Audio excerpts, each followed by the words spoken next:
He's public enemy number one as far as China's concerned.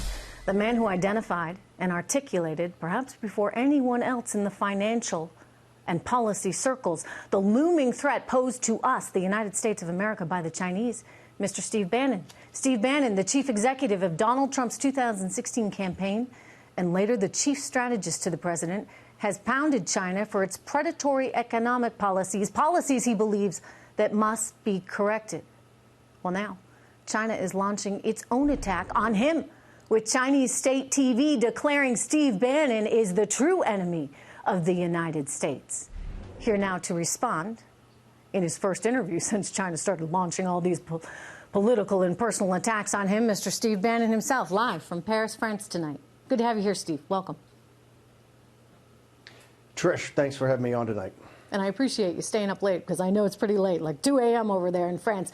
I do want to get to one of the reasons why you're there, which is the elections. But let's get to the China stuff first, starting on the other side of the world, if you would. The Chinese are saying that you, sir, are hurting America, that you're the problem, you are the demon, I believe it was the quote. How do you respond to that? Well, I think it's interesting, you know, both CCTV, which is the BBC of China, and also the Global Times, which is their tabloid of the People's Daily, which they used to attack. I think this is the first time, I think in living memory, they've ever gone after a private citizen. It shows you how nervous they are. They understand that President Trump it fully gets the economic war that they've been running on the industrial democracies, particularly the United States, for 20 years. And they're in absolute shock that Donald Trump stood up to him and said, hey, I'm not going to sign some trade deal which we don't have you commit to start to restructure your economy to fit into the world's economy and really stop this economic war, both on technology front and on the forced technology transfers and the subsidies of state-owned industries, all of it. Trump's deal with Bob Lighthizer was a very well thought through strategic deal. They're in panic. Remember, the reason Donald Trump is president, Trish, and you see him up in Pennsylvania tonight, is that the working people in the country, the deplorables, understood that the elites in our country were having managed decline. You can see that here in Western Europe. You certainly see it in the United States, and they rejected that. The Chinese drafted off that for 20 years. And in fact, Wall Street, the City of London, the corporatists, they all made a ton of money shipping the jobs, the high value-added jobs, over to China. They were not prepared to have a guy like Donald Trump say, hey, we're not doing this deal. We're going to get down to it, and actually you're going to have to commit to stop the cheating. You're going to have to commit to stop the theft. You're going to have to commit to act like a good global citizen. And so now you see him striking out. Today, interestingly enough, after they attacked me over the weekend, Lee Hood, the chief negotiator, and President Xi went to a rare earths, one of the largest rare earth producers in China, I think to send a signal to the United States that this economic war is about to go to another level. So China's playing the long game, right? I mean, they've got a plan for the next 100 years. We have a plan effectively for the next, couple of years. And if President Trump is reelected, then a plan for the next 6 years or so. So I guess my question is, how much pain can our economy withstand if, in fact, we're affected by this? Thus far, Steve, we've been in pretty good shape, right? You look at the GDP numbers, you look at the job numbers, all of that has been good. But if it starts to turn, do the Chinese sit back and say, hey, I told you so? And then do we run the risk of maybe caving to some of that economic and political pressure? You know, the backbone of this country, the working men and women have been through a lot and have, through the 20th century, have supported the policymakers in the direction of the country. I think what's most important is what you see is that you're seeing it coming together right now. Those numbers you just talked about, remember, the drop in import prices, the increase to the 3.2 over the 2.2 economic growth, this is all because of Trump's plan. It's coming to fruition. We're seeing a decrease in the trade deficit. We're seeing the import prices come down. And so you're starting to see, you're seeing employment coming down. You're seeing the fact of what Trump's doing, his long game, and I think it's longer than a couple of years. He's bringing the supply chain back to the West. And that is where the heart of this breaks Made in China 2025, which is the heart of this thing, which was advanced chip design, artificial intelligence, and robotics, which China was trying to basically steal our technology, become a dominant high-end manufacturer. Trump is breaking that right now.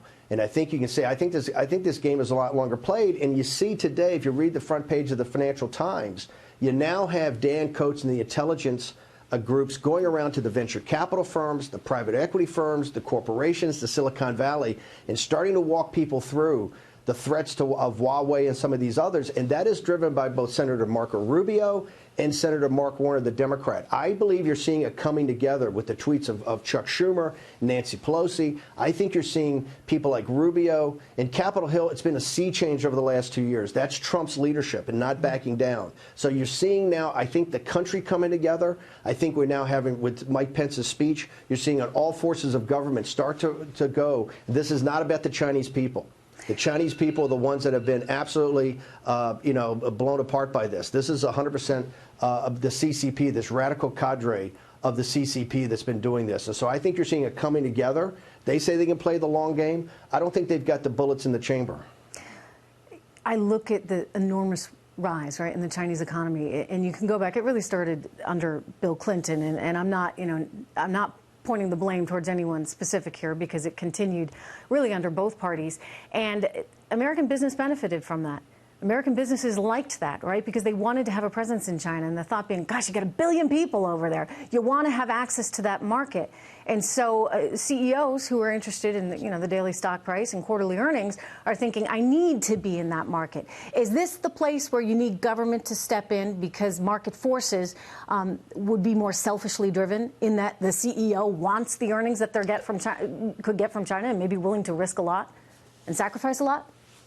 This is the heart of economic nationalism. In fact, they really weren't just looking for the Chinese market. The central part of this, and you're too polite and too nice to call them out, so I will. This is the permanent political class.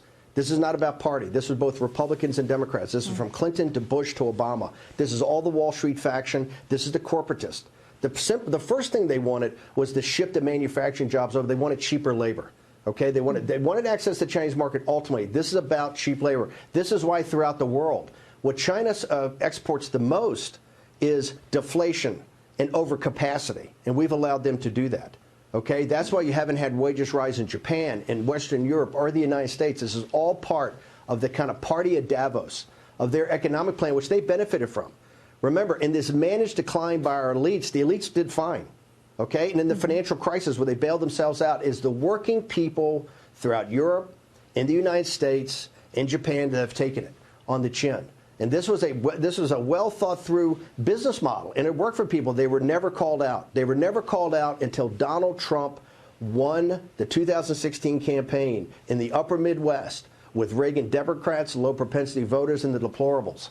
Those are the people that had his back, and they know the jobs left, the opioids came in. And it was destroying the heart of this country. This is what this is about. And this is why Trump has showed such political courage in doing this. And the pressure on him has been tremendous. There's been more pressure from the Republicans, the free traders. And here's the insanity of it. China is a totalitarian, surveillance, mercantilist business model. State capitalism with big government. It's not a free trader at all. You can't get in there, right? And this, we've had this free trade mentality and this happy talk for years. The other thing is, look at all the false scare tactics Wall Street used leading up to this. The market was going to implode. It was going to go down 2,000 points. The economy is going to implode. It's just like the scare tactics that were used when Donald Trump won the presidency and they said the market was going to implode. Okay, the fear project turned out to be Y2K. The economy is going strongly, right? There's been a few perturbations in the market, but it's basically a break even. And I tell you what, I think Trump's very focused, and I think you'll see in his speech tonight in Pennsylvania, I think he'll reiterate this, but this is the beating heart. This is the single most important thing he'll do in his presidency. This is his Reagan moment. This is a major inflection point in world history. It's a major inflection point in American history. Which is why the Chinese are so mad at him and also at you. Let me ask about what's going on in Europe, and we'll continue this conversation here. I mean, you've got also a working class there that said, okay, we've had enough. This isn't fair. We've gotten the short end of this stick. What is it that we should know about Europe as we think about how the U.S. is going to react in 2020? I think you see, look, Brexit was the forerunner to the 2016 Trump election. I think you're seeing here, you saw in Australia the other night, a populist, it was a victory at the very last second. And I think you're seeing here momentum building for these populist nationalist sovereignty parties. I think the momentum is building. I'm here in France where Marine Le Pen has come back in a tremendous comeback when she's defeated by Macron. She and Macron are in actual dead heat for these European parliamentary elections. He's made it a referendum on himself.